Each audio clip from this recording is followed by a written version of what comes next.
ये strong candidate हैं ये इस वर्ल्ड कप के। तो अब एक जो चांस है ना, अब जो वो ये है कि जी एक आप जिस टाइम, मेरा नहीं ख्याल कि जी मैच पे कोई दोनों टीमों को बहुत ज़्यादा फ़र्क पड़ेगा। जो अगला मैच आ रहा है इंडिया ऑस्ट्रेलिया का, मैच से मेरे ख्याल में पॉइंट टेबल पे हो सकता है कोई फ़र्क ना पड़े। बिस्मिल्लाहिर्रहमानिर्रहीम। आप देख रहे हैं मेरा YouTube channel the match winner. और आज जो एक ख़ास मैच था बांग्लादेश का और इंडिया के लिए, क्योंकि ख़ास मैच इसलिए कह रहा हूँ क्योंकि जी इंडिया आलमोस्ट थ्रू हो गया सेमीज़ के लिए और बांग्लादेश आलमोस्ट बाहर हो गया। तो इसलिए दोनों टीमों के लिए बड़ा अहम मैच था, क्योंकि जी अगर उसने स्टे करना था और उसने थ्रू होना था तो बांग्लादेश तो बेचारा स्टे नहीं कर सका। लेकिन इंडिया की टीम मजबूत भी बहुत थी, ठीक है। हमें कहीं चांस नज़र नहीं आ रहा था कि इस मैच में, क्योंकि बांग्लादेश कहीं भी नज़र नहीं आ रहा था, इंडिया बहुत स्ट्रॉन्ग था। इस मैच का जो मैं सारों से ज़्यादा ख़ास चीज़ देखना चाह रहा था ना, वो सिर्फ रोहित की और विराट की फॉर्म थी। क्योंकि जी मैं उन दोनों की फॉर्म देखना चाह रहा था कि अगर वो दोनों फॉर्म में आ जाते हैं तो इंडिया का जो इस टाइम थोड़ा सा एक वीक लिंक है ना, ये दोनों हैं। क्योंकि जी ये अभी तक अच्छा परफॉर्म नहीं कर रहे, तो मैंने कहा कि जी ये देखता था कि ये सब कॉन्टिनेंट की टीमें एक दूसरे के ख़िलाफ़ खेले हुए हैं। तो मुझे लग रहा था ऐसा कि जी आज ये थ्रू हो जाएंगे। और एक मौके पे लगा भी सही, जिस तरह रोहित शर्मा ने 11 बॉलों पे आके 23 रन किया, क्योंकि जी उसी तरह अटैक किया। कहीं से नहीं लगा कि जी वो स्कोर नहीं कर रहे या कुछ नहीं है। तो ये एक क्लास प्लेयर की निशानी होती है। और विराट ने भी 28 बॉलों पे 36-37 रन किए, तो 3 छक्के भी मारे, फ्लो में भी नज़र आया। सो ऐसा ऐसा ये वाली चीज़ भी ना इनकी बेहतर नज़र आ रही है। और दूसरी जो इंडिया की सारों से ख़ास बात है कि हालांकि सारे रोहित को और विराट, क्योंकि जी बड़े प्लेयर हैं, सारे इन लोगों को देखना चाह रहे हैं। लेकिन ये अभी तक इन्होंने परफॉर्म नहीं किया, 6 मैचेस हो गए। लेकिन ये कि इंडिया की जो उनकी बैकबोन है ना, मैं समझता हूँ वो इनकी जो नीचे की लोअर बैटिंग है ना, हार्दिक पांड्या है और जो दूसरे ऑलराउंडर्स हैं, ये कमाल बैटिंग करते हैं।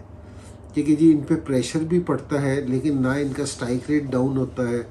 और ये किसी भी टीम में किसी भी कंडीशन में ना दूसरों को बिल्कुल इस तरह खेलते हैं कि जिस तरह अपने ना कोई बैटिंग पिच पे खेल रहे हो, और आके माहौल बिल्कुल एकदम चेंज कर देते हैं। हार्दिक पांड्या ने जिस तरह आके खेला है ना, क्योंकि जी अपना तो देख के मज़ा आया, क्योंकि जी जिस तरह उसने स्ट्रोक्स खेले हैं फ्रीली, तो ये बड़ी ज़बरदस्त चीज़ है इंडिया की। जो मैं कह रहा हूँ कि जो स्ट्रॉन्ग चीज़ है ना वो ये है। और किसी भी टीम की अगर आपने देखनी हो ना कि वो कितनी स्ट्रॉन्ग है, तो उसकी फिर नीचे की बैटिंग देखा करो कि वो कितनी फाइट करती है।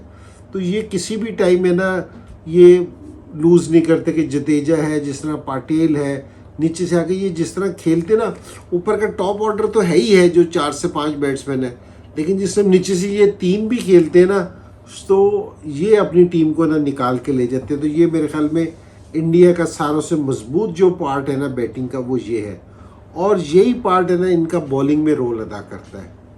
जिस तरह हम बैटिंग में कहते हैं ना कि जी बुमराह, ये अपना विराट कोहली और है ना रोहित शर्मा, इसी तरह बॉलिंग में हम बुमराह को कंसीडर करते हैं, सिराज को कंसीडर करते हैं, वो सिख को कंसीडर करते हैं। लेकिन जिस टाइम फिर बॉलिंग की बात आती है, क्योंकि जी खैर बुमराह तो बिल्कुल आउट क्लास बॉलिंग कर रहा है, क्योंकि जी कोई भी बैट्समैन मुझे ऐसा लग रहा है क्योंकि जी उसको वो पास ही नहीं आने दे रहा, क्योंकि जी कहीं कोई उसको फ्रीली स्ट्रोक ही नहीं खेल सक रहा। तो जिस तरह की वो बॉलिंग कर रहा है ज़बरदस्त बिल्कुल।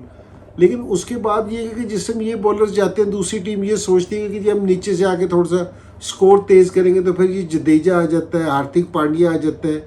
ये पता चलता है कि उससे भी ज़्यादा लीथल है, इफेक्टिव है, या पवन पाटिल आके बॉलिंग करनी शुरू करता है। तो बिल्कुल ज़बरदस्त इनकी जो सी परफॉर्मेंस जारी है। ये स्ट्रॉन्ग कैंडिडेट हैं ये इस वर्ल्ड कप के।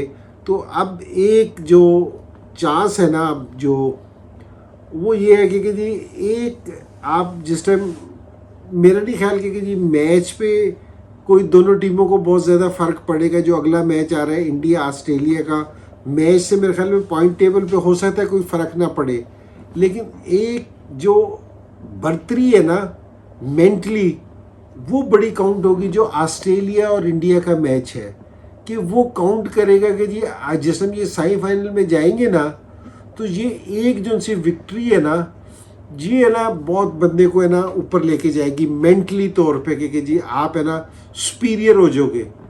तो वो वाला मैच इस चीज़ के लिए बहुत है ना अहमियत का हामिल है।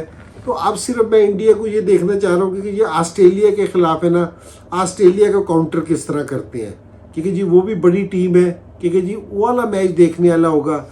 अगर ये जहाँ जीतते हैं तो जिस तरह इन्होंने ओडीआई वर्ल्ड कप में बड़ी ज़बरदस्त परफॉर्मेंस थी कि फाइनल ऑस्ट्रेलिया से हारे थे, तो उसका भी जहन में होगा। हालांकि कि जितनी अच्छी क्रिकेट इंडिया खेलता आ रहा था तो बड़ा मुश्किल लग रहा था, तो अभी भी है ना ये वाला मैच है ना उससे रिफ्लेक्ट करेगा इस चीज़ का कि अगर वहाँ से जीतते हैं तो ये मॉरल विक्ट्री होगी।